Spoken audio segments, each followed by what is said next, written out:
On Wednesday, Anonymous took down a UN website, the main UN website, for what they call the UN ignoring the hunger strikes and the detention without trial by Israel that have been going on. Anonymous announced this on Twitter, but in the last day or so, the website has come back up. Now, but they said what they were trying to do was raise awareness around the plight of Palestinians at this moment that the world, at least the world media, the UN, and some human rights organizations have been absolutely ignoring.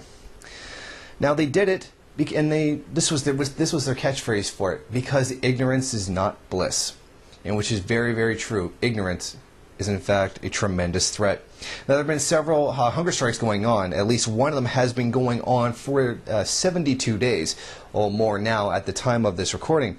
The International Committee of the Red Cross on Tuesday called on Israel to transfer 6 Palestinian hunger strikers to a hospital and allow them visit from their families.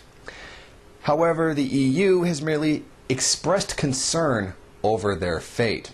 However, the United States government has been extremely quiet about it, for which should be obvious reasons. Now, the father of one of the hunger strikers, Aziz Halale, disagrees. The calls of the EU and the Red Cross, their demands to allow them to visit the families, are just a plot with the occupation. It is propaganda more than actual action to help the strikers. It is only a media game. Europe and all the other countries are interfering to help Israel and not to help Palestinians. This action by Anonymous, which will no doubt be seen illegal by the law, is all because the UN is serving the interests of both the United States and Israel in this situation. For a very long time, the UN has held very little regard for the lives of Palestinians who've been brutally occupied by Israeli forces for a very long time. Now, this is all necessary, not just along with the profit motive, but imperialist reasons as well, is because the Arab world does not support the U.S. and Israel, for obvious reasons. Thus, the U.S. backing of Israel must continue almost indefinitely until at least the entire Arab world has been subjugated.